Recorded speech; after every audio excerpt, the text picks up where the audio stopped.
1983 সালে প্রতিষ্ঠিত বগুড়ার শেরপুর উপজেলার ঐতিহ্যবাহী শেরপুর প্রেস ক্লাব।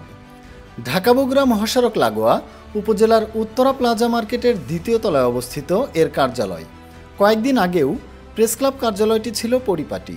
গত 4 আগস্ট বৈষম্যবিরোধী ছাত্র আন্দোলন চলাকালে এই প্রেস ক্লাব কার্যালয়ে দুর্বৃত্তরা হামলা চালায়। এ সময় IPS, LED TV, desktop computer, AC, fridge, পানির ফিল্টার ভাঙচুর করে তারা।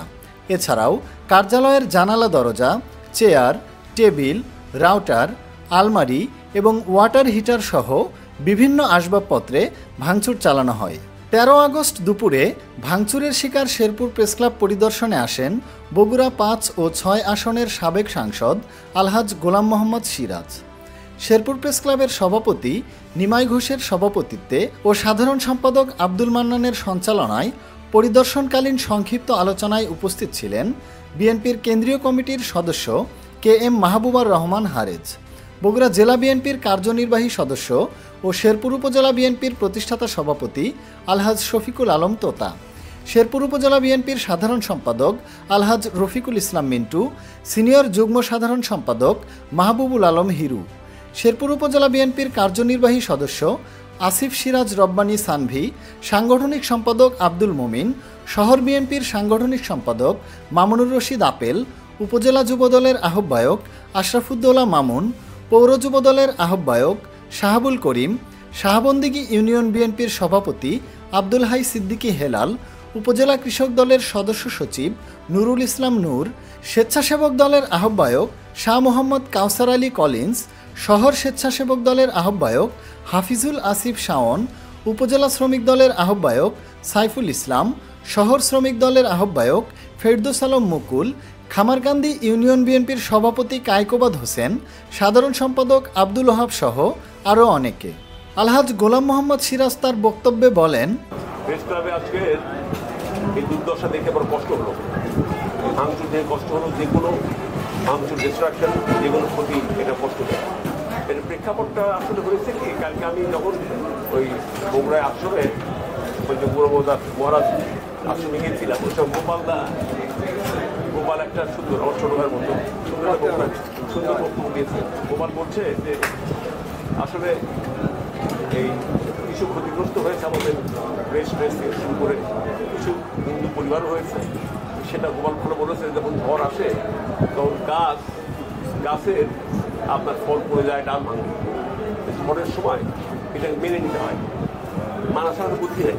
এক নম্বর হচ্ছে, সত্যিকার আছে আমার শেরপুরের সাংবাদিক ভাইরা আমরা জানি, নিমাই বললো বা মান্নানেরা খুব নিজেরা দলমতের বাইরে থেকে সত্যি কাজ করেছে, আমি বিশ্বাস করি। কিন্তু রিফ্লেকশনটা কোথায়? রিফ্লেকশন সমস্ত এই মানে প্রেস মিডিয়া যা করেছে আমাদের বিরুদ্ধে। আজকে কষ্ট হয় না ভাই? আজকে মিডিয়ার বিরুদ্ধে ক্ষোভ কেন? বুঝতে হবে। মিডিয়া আজকে নাম নেয়নি জনগণের। আজকে মিডিয়ার সমস্ত মিডিয়ার মালিকরা বিশেষ করে এবং কিছু বড় বড় সাংবাদিকরা যাদের দেখছি সাইকেলে চড়ে, তারা মার্সিং ম্যাচে ঘুরে বেড়াচ্ছে। পরিবর্তন হয়নি, মান্নানের পরিবর্তন হয়নি। আজকে তোমাদের নেতারা কি করেন? সাংবাদিকরা কোথায়? তোমার বসুন্ধরা সাংবাদিক কোথায়? তোমার এই সমস্ত পত্রিকা সাংবাদিকরা কোথায়? তারা কোথায়? আজকে তাদের জন্য আজকে হয়েছে, জনগণের বিরুদ্ধে কাজ করেছে তারা। সবচেয়ে বড় অবশক্তি সাংবাদিক, ওই সমস্ত সংশ্লিষ্ট কিছু সংখ্যক সাংবাদিক যাদের জন্য আজকে ক্ষোভ ধরে পড়েছে। সকল সাংবাদিক, নিরীহ সাংবাদিক আজকে ক্ষতিগ্রস্ত হয়েছে, তাদের কি বলে লাঞ্ছিত করা হচ্ছে। ওই কারণে তাদের অপরাধ, তোমাদের অপরাধ নয়। কাজেই এখনো সময় আছে। দেশকে আমরা সবাই ভালোবাসি ভাই, দল মধ্যে উঠে দেশকে ভালোবাসি। আমি বলি না যে বিএনপি একমাত্র দেশপ্রেমিক দল। সাধারণ মানুষজন, সাধারণ ছেলেমেয়েদের শিক্ষা নিতে হবে আমাদেরকে। সবচেয়ে বড় দেশপ্রেমী হচ্ছে আন্দোলনকারী ছাত্ররা এবং ছাত্র আন্দোলনে যারা করেছে তারা। আমার এই বয়সে, আমি আর কয়দিন পর 75 বছর বয়স হবে, এই বয়সে আমার জীবনে এত বড় আন্দোলন আমি মুক্তিযুদ্ধ দেখেছি, ভাষা আন্দোলন দেখিনি, আমার জন্ম হয়েছে 50-এ, কিন্তু সমস্ত আন্দোলন দেখে দেখেছি। এই আন্দোলন আমার জীবনে কোথাও দেখিনি, এমনকি পৃথিবীর ইতিহাসে যে সমস্ত আন্দোলন হয়েছে তাও দেখিনি। এবং হিটলার কোথায়? হিটলারের চাইতে বড় হিটলার শেখ হাসিনা।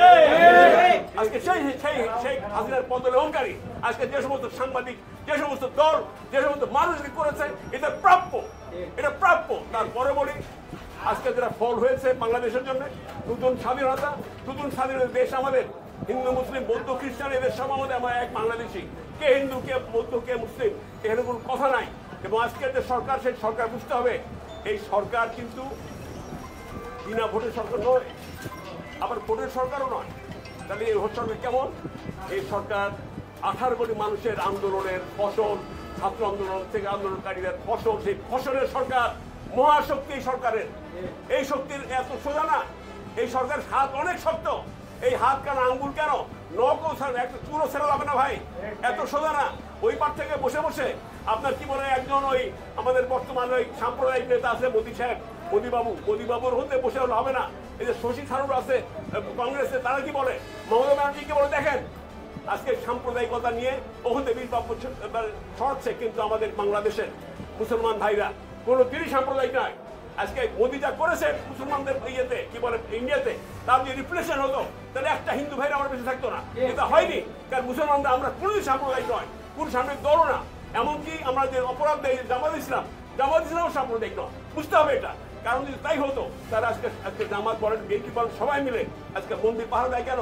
আজকে কেন আপনার কি বলে দায়িত্ব নিয়েছে তারা?